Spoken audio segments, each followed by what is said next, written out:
Management and Integrated Approach, Chapters 2-4, Chapter 2 The Global Business Environment, Chapter Outline Introduction Globalization, Global Trade Agreements, World Trade and Free Trade Associations External Environment, General Environment, Task Environment Internal Environment, Owners, Board of Directors, Employees, Culture, Learning Objectives. After reading this chapter, you should be able to 1. Describe how changing contextual forces in the global business environment impact the competitive position of a firm. 2. Understand the role that globalization, including trade agreements and trade associations, has played in shaping the business landscape. 3. Define the primary dimensions of the external environment of a firm, including the components of the general and task environments. 4. Differentiate between the 4 components of the internal environment of a firm, including owners, boards of directors, employees, and culture. Self-reflection. You and your business environment. The ability to scan, acquire, and learn from your business environment is an important management skill. Please respond true or false to the following statements to assess your competency in this area. 1. I read articles from the business press and surf the web to stay up to date on current events. 2. I understand how the development and usage of technology influences the external environment. 3. I track economic data to assess the global business environment. 4. I can identify socio-cultural trends that influence the competitive environment. 5. I comprehend how demographic data can be used to make business decisions. 6. I realize that companies operate in a global environment, and because of this pay attention to events that happen in different parts of the world. 7. When analyzing a firm, I identify its competitors and their impact on the firm's environment. 8. I understand the critical role that customers and suppliers play in shaping a firm's operations. 9. I understand the different ownership structures of a firm and the governance role of a firm's board of directors. 10. I realize that a company's employees and its culture are important components to its success. If you answered true to the majority of these statements, you are aware of your business environment. Introduction. Businesses and their leaders do not operate in isolation. They are part of a much larger ecosystem that is constantly evolving. As we discussed in Chapter 1, today's business context is often referred to as VUCA, volatile, uncertain, complex, and ambiguous. Successful business leaders not only respond to a VUCA context in the global business environment, but also try to influence it. Some leaders focus their efforts on lobbying to influence the government's role in business. Other leaders identify growing market niches or target consumer segments, and develop products or services to fill specific needs. Still, other leaders invest in research and development to commercialize technological innovations. In these ways, business leaders take a proactive stance in managing their environment and adapting their strategies accordingly. 1. The context of the last decade provides ample evidence of how the business landscape can change so quickly. These changes have required managers to be even more nimble in their adaptability. Managers in all types of businesses faced the aftereffects of a credit crunch, largely fueled by banks and other institutions lending money for homes to subprime customers. This practice went unnoticed as home prices in the United States experienced a meteoric rise through most of the first decade of the 21st century. The rise in home ownership fueled a host of other businesses, including automobiles, home improvement, appliances, and landscaping. However, by late 2007, many consumers could no longer afford the payments on their adjustable-rate mortgages, and their inability to repay their loans contributed to an unprecedented financial collapse. By the end of 2008, financial giants Lehman Brothers, American International Group, and Merrill Lynch had imploded. In addition, venerable companies such as the 86-year-old KB Toys, 60-year-old Circuit City, and 34-year-old Linens and Things collapsed. Within a few short years, the entire business landscape had changed and managers had to scramble to define a new way of operating in an environment in which consumers were skeptical, financing was tight, and employees were on edge. Unemployment in the United States increased from 4.6% in 2007 to a peak of 9.6% in 2010, while the unemployment rate has been steadily declining since its peak in 2010, many individuals, including recent college graduates, have struggled to find employment that is commensurate with their skills, education, and experience. The aftereffects of the post-2008 recession have not been isolated to the United States. The financial crisis has been global, with many countries in Europe, especially Greece and Spain, experiencing crippling debt and very high levels of unemployment. The struggles in Europe and other parts of the world, in turn, impact the success of many U.S. businesses, demonstrating the interconnectedness of the global economy. As we will see throughout this chapter, managers can no longer only pay attention to the U.S. economy. They have to develop a better understanding of the global economy. While many of the events of the last decade seem tumultuous, they represent the constant changing nature of global business. These events represent both challenges and opportunities for managers. A review of the companies that comprise the Dow Jones Industrial Average over the last 100 years provides a quick glimpse into how dramatic these changes can be and how they impact the rise and fall of businesses. See Table 2.1. Only 7 of 30 companies that appeared on the Dow Jones Industrial Average year in 1956 were still on the list in 2015, and 2 of them, Chevron and AT&T, were removed from the list at 1 or more points during the past 59 years. In 2013, Alcoa, which had been on the GIA for 54 years, was replaced by Nike. The current list also includes several companies that represent the new titans of industry, including Cisco, Home Depot, Microsoft, and Walmart. While these companies have ascended to the list in the last few decades, there is one company that has stood the test of time. General Electric Company (GE) is the only firm that has been included on the Dow Jones Industrial Average since 1896. GE has sustained its relevance by constantly adapting and refining its strategy and business processes. For instance, if you reviewed GE's business portfolio in the early 1980s, you would discover that 75% of its business was based in manufacturing and 25% was based in services. At the turn of the 21st century, those numbers were reversed. 75% of GE's business was based in services, and only 25% was derived from manufacturing. Throughout its history, GE has been able to reinvent itself. For instance, its first chief executive officer CEO, Charles Coffin, created a centrally controlled function-based organizational structure, which was dismantled by a successor CEO, Charles Wilson, who favored a decentralized structure. In the late 1950s and early 1960s, another CEO, Ralph Cordiner, invested in computers. His successor Frederick Borch bailed out of computers. In the late 1970s, CEO Reginald Jones established a layer of senior executives and invested in a coal mine. A few years later, CEO Jack Welch abandoned the sector approach and sold the mine. This reinvention of the company has continued. While Welch invested in insurance and many financial businesses, his successor Jeffrey Immelt has offloaded many of these business lines. The capacity of the company to sustain its relevance over such a long period of time is a testament to the ability of successive CEOs to accurately read and/or influence the global environment. This is one major way GE has been able to retain its place on the GIA. The increasing globalization of markets has hastened the pace and intensity of change. To remain competitive, companies can no longer sell exclusively in their domestic markets. Firms such as McDonald's, Starbucks, Apple, and Facebook have experienced slowing growth at home. In response to this trend, all of these firms, McDonald's in 1967, Apple in 1980, Starbucks in 1996, and Facebook in 2006, have ventured abroad for new sources of growth. By 2014, each of these firms obtained a significant portion of their revenues from international markets, McDonald's 67%, Apple 62%, Starbucks 31%, and Facebook 54%. In emerging economies, such as China and India, the opportunities are immense. In 2012, the Chinese middle class reached 300 million people,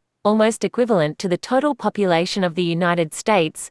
By 2020, China's middle class is expected to surge to over 500 million, and the Asia-Pacific region as a whole is expected to comprise 54% of the world's middle class. See Figure 2.2.6. This growth provides many new opportunities for companies who can lead effectively across vastly different geographies. Globalization has also presented challenges, including the emergence of new, powerful competitors in many industries. In computers, Dell and Apple must contend with the Chinese firm Lenovo, which purchased IBM's personal computer PC business. In automobiles, global producers such as GM must contend with Chery Automotive and Geely Automotive from China. The home appliance and electronics sector has also seen a number of formidable new competitors, including Hey from China and Samsung, and LG from South Korea. Understanding the global business environment is vital to sustaining success. Many firms have failed in their attempts to expand globally.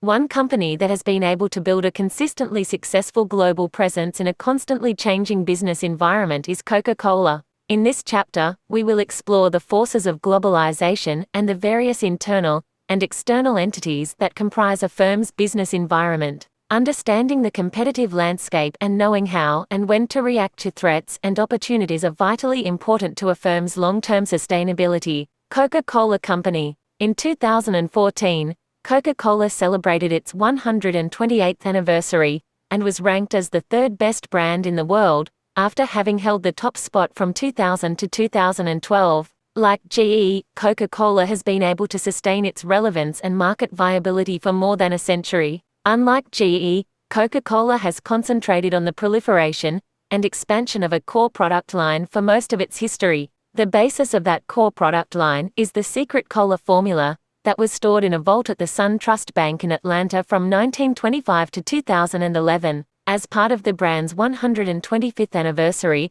the secret formula was relocated to a special enclosure at the new Interactive World of Coca-Cola exhibit at company headquarters. John S. Pemberton, a pharmacist in Atlanta, Georgia, founded the company in 1886 when he combined a unique syrup with carbonated water to sell at the soda fountain at Jacob's Pharmacy. One of the customers at the soda fountain was Asa Candler, whose colleague recommended the drink as a treatment for Candler's persistent upset stomach and headaches. The combination of caffeine and carbonation seemed to relieve Candler's pains, and he soon became enamored with the product. 5 years after that fateful first drink, Candler bought the concoction's recipe and formula from Pemberton and began an aggressive campaign to expand fountain sales of Coca-Cola. By 1895, Coca-Cola was sold and drunk in every state and territory of the United States. Candler's first expansion outside the United States came in 1906 when bottling operations were opened in Canada, Cuba, and Panama. That was also the year that Candler signed Darcy Advertising Company as Coke's agency of record. This relationship would last 50 years and result in the creation of many memorable advertising and promotional campaigns, including the indelible image of Santa Claus with a Coke. Tapping into the social consciousness of the country was vital to the sale of Coke and its ascendance into an iconic American and global brand. A quick survey of Coca-Cola's trademark slogans throughout its history highlights the way in which the company was able to build a connection with the American populace. See Table 2.2. While Candler initiated the first globalization campaign for Coca-Cola, it was Robert Woodruff who was most responsible for making Coke a truly global brand. Woodruff became president of the company in 1923 and served in this capacity for more than 6 decades. He invested heavily in advertising and established the Coca-Cola Foreign Department in 1926 to service bottlers throughout the world. By this time, Coke had bottling operations in Belgium, China, Colombia, Germany, Mexico, and Spain, among others. Coke's big push on the world stage came during World War II when Woodruff announced that Coke would be available to any soldier serving overseas for just 5 cents. Through this seemingly generous proposition, Woodruff was able to secure access to sugar, which was severely rationed during the war. The rationing could be lifted if a company demonstrated that their product fulfilled a vital military function. Though one would be hard-pressed to conceive of Coke as a military necessity, the product did provide a morale boost for the troops, and Woodruff used this connection between the soldier and the slice of Americana to advance his cause. The strategy worked so well that the company received government subsidies to build 64 bottling plants throughout the world, which resulted in the consumption of over 5 billion bottles of Coca-Cola. American soldiers drinking Coke unwittingly became global marketing ambassadors for the firm. When the war ended, the company had a ready-made global infrastructure and a giant head start on its global positioning. By the end of the 1950s, foreign sales accounted for approximately 1/3 of company revenues. During the first half of its history, the company sold and marketed only one product, Coca-Cola. That began to change in 1955 when Fanta Orange was introduced by the company in Naples, Italy. Once the product was successful in Italy, it was brought to the United States. From this point, a series of new products were launched, including Sprite in 1961, Tab in 1963, Fresca in 1966, Mr. Pibb in 1972, Mellow Yellow in 1979, and Diet Coke in 1982. Coke's efforts to expand globally were not always smooth. For instance, though the company had established operations in China in the 1920s, they were forced to leave the country in 1949, when the Communist Party came to power. Over the next 30 years, Coke was only available on the black market in China. That changed in 1979, when Coke became the first U.S. company to return to China. By the end of the 20th century, the company had 28 bottling plants in China, and by 2008, when China hosted the Summer Olympics, Coke had partnered with a number of local establishments to create and distribute products that were aligned with the Chinese consumer market, including Heaven and Earth, non-carbonated fruit juice tea and water, and Lan Feng, honey green tea. Point 9. The company's biggest success on the global stage has been in Mexico, where per capita consumption of soft drinks is one of the highest in the world. Though Coca-Cola operated in Mexico for a number of decades, its major growth came in the 1990s, when the Mexican government lifted regulations on the sale, packaging, and distribution of soda. The new laws enabled Coke to expand and leverage its distribution network in the country. Distribution was essential in Mexico, as most soda in the country was consumed not in the home but on the spot.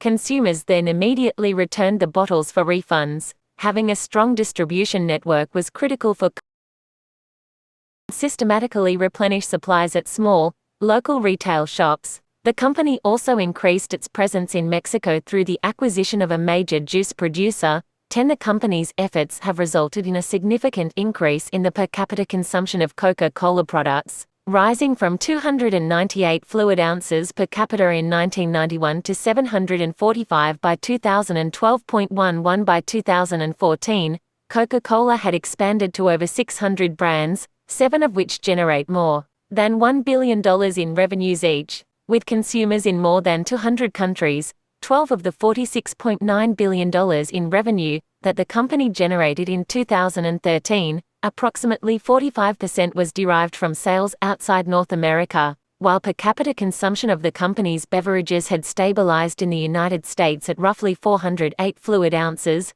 there was tremendous opportunity in Russia, China, and India, where the per capita consumption was 79, 39, and 14.8 fluid ounces, respectively. Though these consumption numbers were small in comparison to the United States and Mexico, they represented significant increases. In 1992, per capita consumption in Russia and China was 2 and 1/8 fluid ounces, respectively, and consumption in India was virtually 0. 13. The company has also invested in a number of efforts to jumpstart sales in the United States. One campaign that has shown promise is Share a Coke.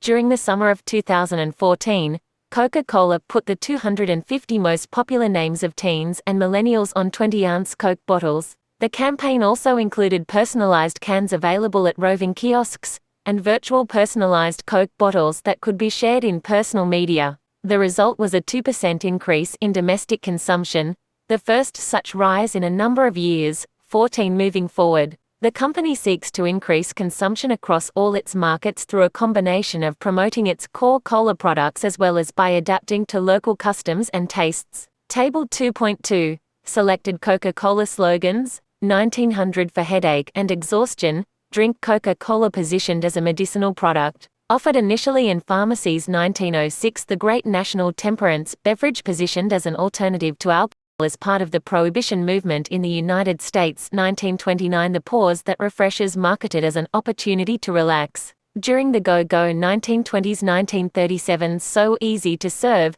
and so inexpensive during the height of the Great Depression, Coke is marketed as a value-priced, convenient product. 1949 Along the highway to anywhere, Coke expands with the growing suburbanization of the country. 1960 Relax with a Coke. Coke's marketing is attuned to the easygoing vibe of the 1960s. 1971 I'd like to buy the world a Coke. Coke is aligned with the free spirit of the times to promote world peace during the Cold War. 1990 Can't beat the real thing, part of an effort to stave off competition from Pepsi and other cola products. 2005 Make It Real, Coke's continued effort to position its brand as the first and original cola product. Case in point, Coca-Cola Company. 1. What factors contributed to making Coca-Cola such a strong global brand? 2. How was Coca-Cola able to stay relevant for over 128 years? 3. Why did Coca-Cola change its product strategy after 50 years? 4. How is the beverage market in Mexico different from the United States? 5. How will Coca-Cola be able to increase beverage consumption in emerging markets such as China, India, and Russia? Should they focus more on local brands or try to increase consumption of their core products? Globalization. Globalization refers to the integration and interdependence of economic, technological, socio-cultural, and political systems across diverse geographic regions. 15. The idea of globalization can be traced back thousands of years. An early form of globalization existed during the Roman Empire, when the nation-state had various far-flung territories it had conquered that absorbed the empire's culture and products, and served as a source of raw materials and precious commodities. This path toward global integration continued sporadically throughout the next centuries, culminating in the 16th and 17th centuries, with the emergence of the Portuguese and Spanish empires. Both empires expanded exploration and commercial activity. At the same time, the Dutch East India Company of the Netherlands began trade relations between Europe and areas in Asia. Considered the first multinational company, the Dutch East India Company was created in 1602 as an association of merchants meant to reduce competition, achieve economies of scale, and increase trade throughout the world. It was also the first company to issue stock to shareholders. By 1670, the Dutch East India Company was the richest corporation in the world, and employed more than 50,000 people. The Dutch East India Company was not only a financial asset to the Dutch, but also a political asset. Granted wide latitude from the Dutch government, the company had the right to build forts, maintain armed forces, and form treaties with native princes. Through the leadership of forceful commanders, the company defeated the British fleet and displaced the Portuguese in the East Indies, solidifying Dutch trade in the region. As a result, the company prospered for most of the 17th and 18th centuries, and assisted the Dutch in their War of Independence from Spain. 16. International trade accelerated as European imperial powers traded with their colonies, but it broke down during and after World War I. The devastation of the war caused many countries to look inward and focus on self-reliance. Following World War II, many leading economists and politicians pushed more for globalization and less protectionism. This movement led to the creation of several international trade agreements and institutions, including the General Agreement on Tariffs and Trade, GATT, the World Trade Organization, WTO, the Association of Southeast Asian Nations, ASEAN, the European Union, EU, the North American Free Trade Agreement, NAFTA, and other alliances. All of these institutions have emerged to promote open trade among nations and better access to investment capital. Global trade agreements. Following World War II, officials from the United States, Great Britain, and Canada met to design a set of international alliances and institutions that would strengthen the world's economies. From these meetings, several important international institutions emerged, including the World Bank and the International Monetary Fund, IMF. At the same time, the world powers attempted to create an international trade organization that would regulate tariffs. While this organization never came to be,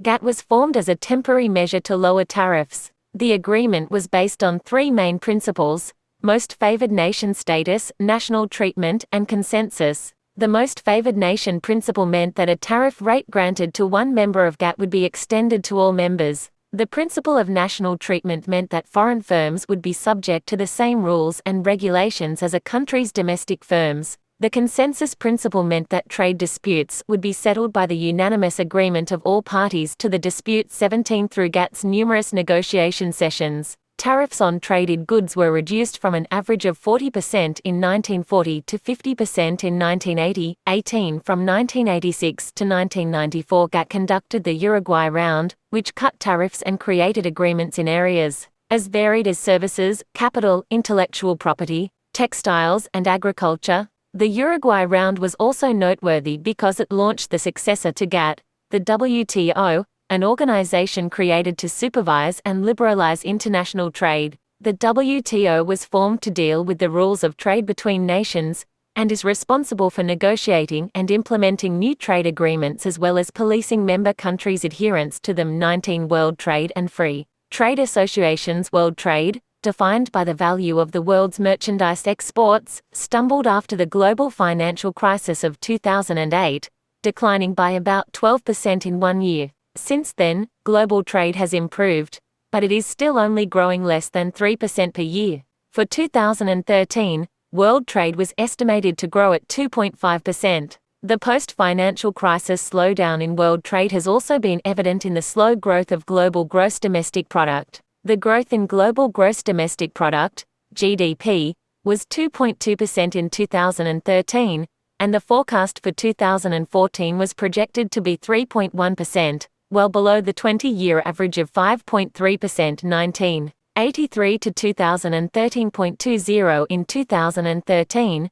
The pace of growth in GDP was not consistent across the globe. Developed economies saw a 1.1% rise in GDP, while emerging developing economies posted a 4.4% increase led by China at 7.5% and India at 5.4%. See Table 2.3. World trade is supported through a series of free trade agreements negotiated between various countries and overseen by the WTO. As of 2015, the WTO oversaw almost 400 regional trade agreements, of which the EU, NAFTA, ASEAN, and Mercosur represented the largest ones. See Table 2.4. Trade within North America, Europe, and Asia is much higher than trade within Africa, the Middle East, and South and Central America. Europe has the highest concentration of trade, that is, trade among countries within a particular region, and Africa has the lowest concentration. In 2013, 62% of EU merchandise exports went to EU member countries, while in Africa, only 16% of exports stayed within African borders.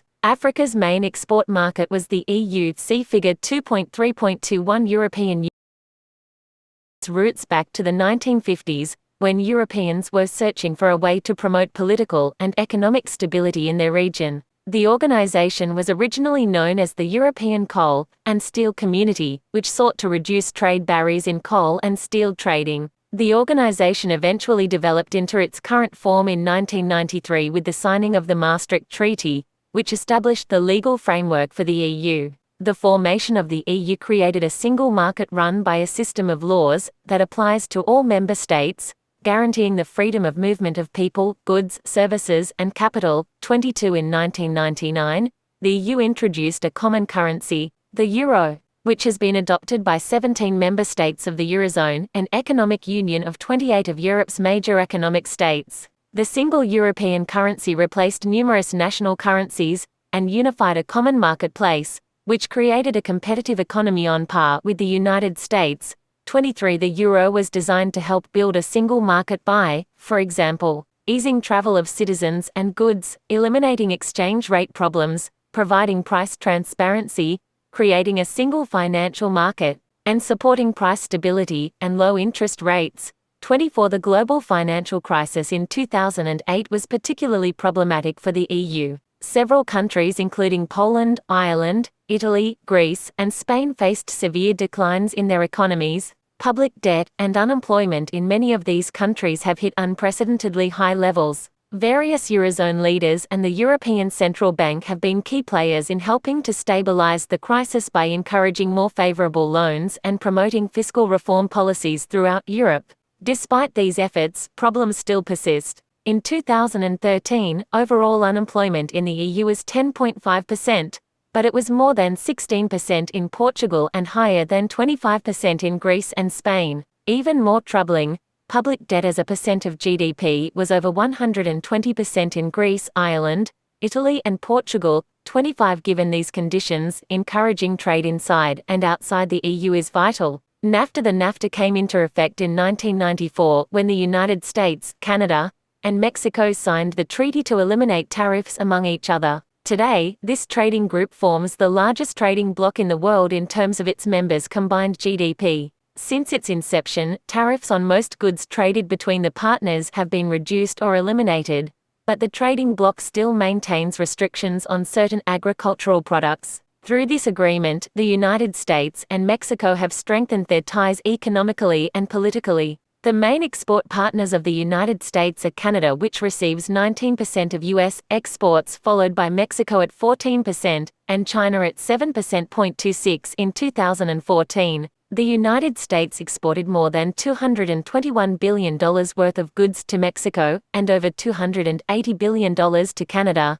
27 Many industries have benefited from the opening of borders and the reduction of tariffs, including automobile companies, construction equipment manufacturers, and agricultural firms. Trade has also increased dramatically among the three nations. Since NAFTA's inception, total trade between the United States and its NAFTA partners has increased by 208%. 28 ASEAN. The ASEAN was originally established in 1967 to support three primary goals for the region, including 1. Accelerating economic growth, 2. Promoting social and cultural development, and 3. Ensuring peace and stability. The 5 original members of ASEAN included Indonesia, Malaysia, the Philippines, Singapore, and Thailand. Over the years, 5 other countries joined the association, including Brunei Darussalam, Cambodia, Laos, Myanmar, and Vietnam. Of all the major trade associations in the world, ASEAN has one of the most diverse populations, as characterized by Singapore,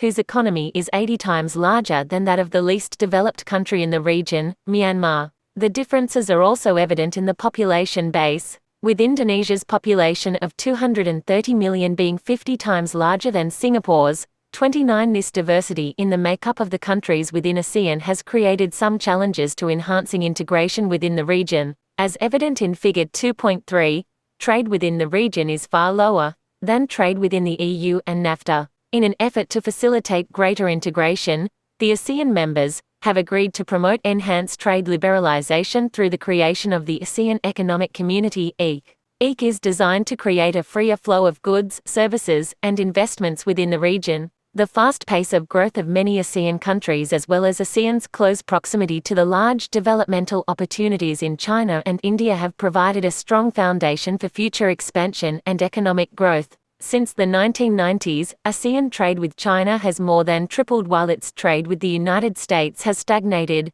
30 Mercosur. The fourth largest regional trading group, Mercosur, comprises the countries of Argentina, Brazil, Paraguay, Uruguay, and Venezuela. Similar to other trading groups, Mercosur, established in 1991, was created to promote economic growth and integration through the reduction of tariffs and the free flow of goods within the region. Mercosur seeks to create an economic juggernaut in South America. Like ASEAN, Mercosur has struggled to accelerate the rate of trade growth between member countries. See Figure 2.3. Fuel and mining products are increasingly important components of Mercosur's export base. Oil-rich Venezuela, which was admitted to Mercosur in 2012, will likely increase the importance of fuel trade both within and outside the region. 31. Is free trade good for the global economy? In general, the proliferation of trading alliances has fueled international trade and provided economic opportunities for companies and countries around the globe. While many critics decry some of the byproducts of these agreements,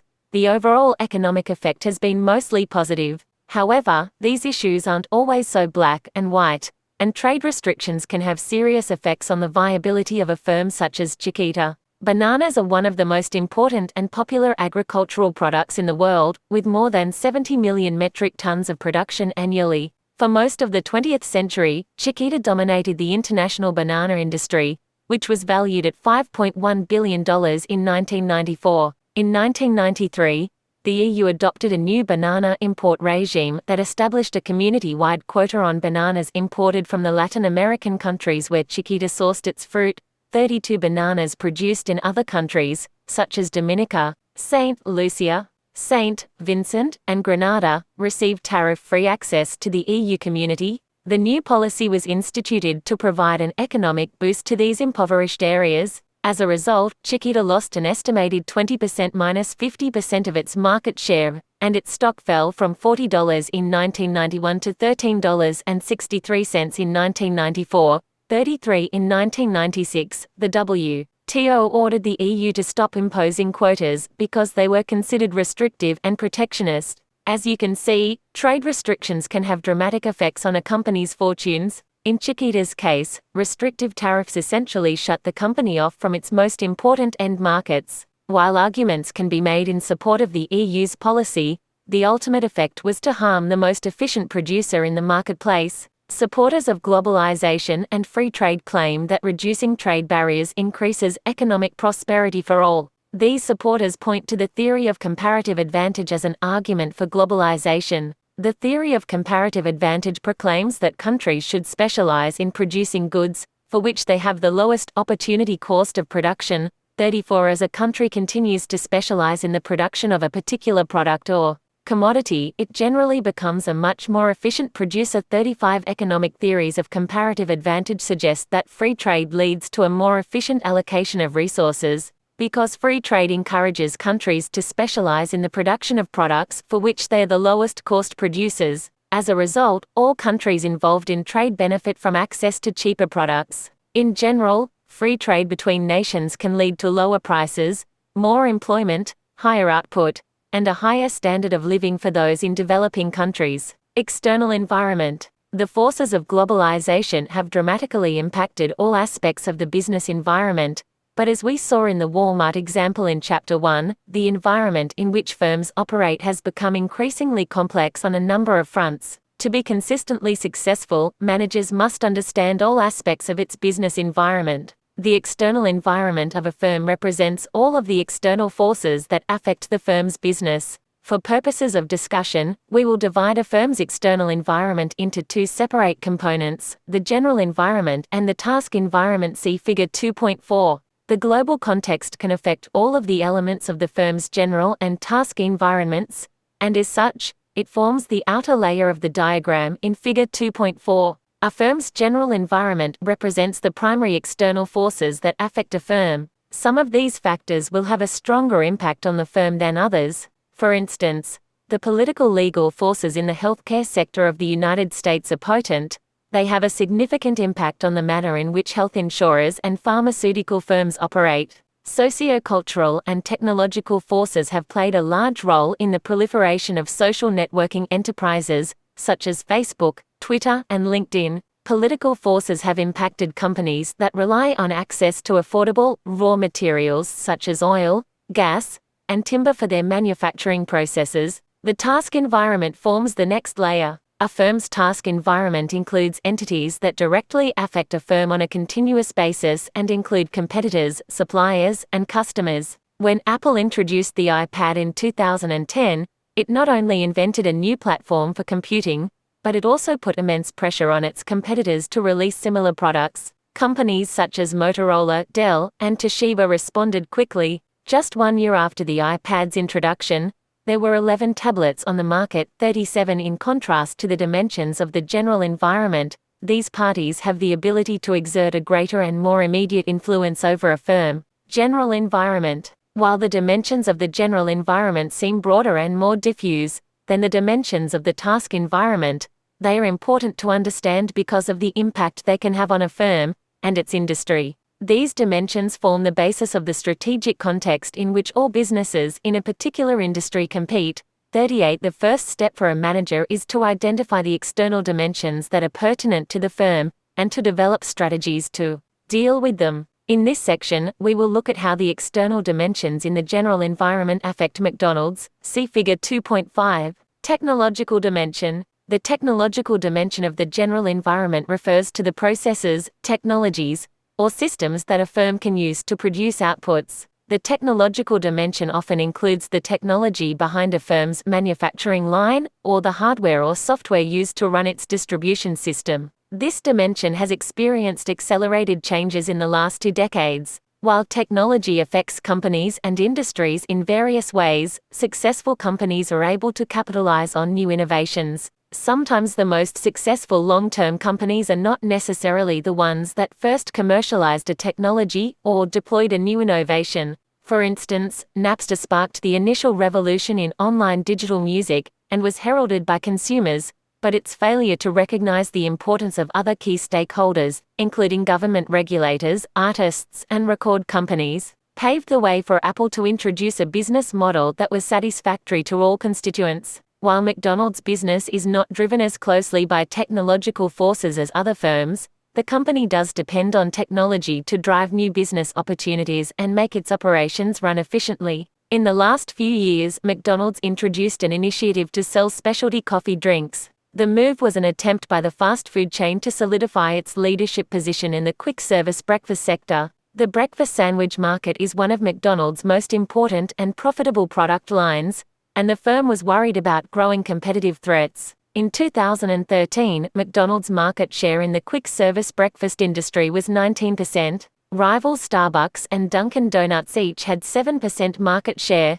39 to help McDonald's introduce a series of specialty coffee drinks such as espressos and cappuccinos. The firm relied on new technology. In late 2007, McDonald's began rolling out automated espresso machines to certain outlets. Unlike espresso machines at Starbucks, which require extensive manual intervention, McDonald's machines perform essentially all of the functions in the brewing and flavoring process automatically. These machines are aligned with McDonald's core focus on efficient production and help the company maintain its strict time and delivery standards for orders. In addition, the espresso machines were part of a larger effort to create McCafes within McDonald's that allow customers to linger in the restaurant while enjoying free Wi-Fi access and indulging in a wider assortment of pastries, smoothies, and other breakfast options. Economic dimension. The economic dimension of a firm's environment often includes GDP, inflation, unemployment, consumer sentiment, and interest rates of all the countries where it sells its products and services. Understanding the economic dimension of the global business environment is particularly important for any manager looking to conduct business abroad. To gain this knowledge, a manager should seek to understand economic components such as structure, resource position, currency, and labor issues in all the countries where it is doing business. See Table 2.5. Developed countries such as Canada, Australia, Japan, and Germany are marked by high levels of free market principles that are similar to those in the United States. These countries have stable economic conditions, with lower variability, than developing countries in terms of inflation and interest rates. In many less developed countries, inflation and interest rates can fluctuate wildly because of the fragility and infancy of these economies. A manager must consider all of these factors prior to entering any new markets. These factors are also important to consider in the markets where a firm already operates, as they can affect consumer demand in the region as well as a firm's day-to-day business operations. Managers must also consider the resource position of global regions. Most global markets do not look like the United States in terms of resource development and availability. In the United States, most managers take infrastructure such as communication networks and highway systems for granted. Most developing countries, in contrast, do not have reliable highway systems, which can become an obstacle when conducting business in those countries. With less developed resource positions and infrastructure, global managers need to remain flexible when running their businesses across different markets. A manager also needs to investigate currency issues in operating their businesses across borders. In general, most developed countries have stable currencies that fluctuate along a fairly predictable spectrum. But in less developed regions, local currencies can swing dramatically on a daily basis and change a consumer's buying power. This can pose problems for firms that use the global location to distribute to these local consumers. When the local currency devaluates significantly relative to the dollar, the firm can lose money if it does not make adjustments in its prices to account for this new disparity. Finally, a manager needs to consider the labor situation in a global market. Global markets differ widely in terms of the skill and education of the labor force. For firms that engage in high-tech operations or other skilled manufacturing, a steady supply of skilled workers is crucial for success. In general, it is fairly expensive for a firm to relocate an employee from its domestic operations to a global site. While many firms relocate executives for high-level positions, relocating large numbers of lower-level workers is rarely a cost-effective solution. Many global firms rely on developing skills of the local workers to work at lower levels of their organization. A current debate in the United States is centered on the number of H-1B visas, a visa that allows foreigners with specific skills to temporarily work in the United States, to grant for skilled workers. Many information technology companies are lobbying for the government to increase the number of visas to support the growing need for key technical skills. The home building industry is particularly prone to economic shifts. For instance, Toll Brothers, one of the largest builders of single-family homes and planned communities in the United States, experienced 30% growth per year between 2003 and 2006.45 low interest rates and easily accessible financing fueled this spectacular growth. By 2007, however, the company had hit a major roadblock as housing construction dropped precipitously. Completed new home construction dropped from 1.98 million units in 2006 to 1.5 million in 2007, and continued to fall, reaching only 584,000 units by 2011.46. The slowdown was a result of many economic factors, including anemic GDP growth, increasing unemployment, a tightened credit market, and rising interest rates. 47 Housing construction often serves as a bellwether of the viability of the economic landscape. Since 2011, new housing construction has risen to 883,000 in 2014, still less than half the total from 8 years earlier, 48 from its beginnings in 1948. McDonald's has grown to over 36,000 restaurants around the globe. In 2014, the firm had $27.4 billion in revenues and $4.8 billion in net income. While these numbers seem strong, McDonald's has actually struggled for the past few years, reporting flat or declining revenue and profitability since 2011. The lackluster performance has resulted in 3 CEO transitions in the past decade. McDonald's troubles are a result of a number of factors, including increased competition, shifting consumer tastes, and several other factors that we'll explore in the discussion of the remaining dimensions of a firm's general environment. Table 2.5 Characteristics of major economic regions. North America, consisting of the United States, Canada, and Mexico. The United States led this region with a $16.7 trillion economy in 2013. Mexico's economy stood at $1.8 trillion, and Canada's was $1.5 trillion.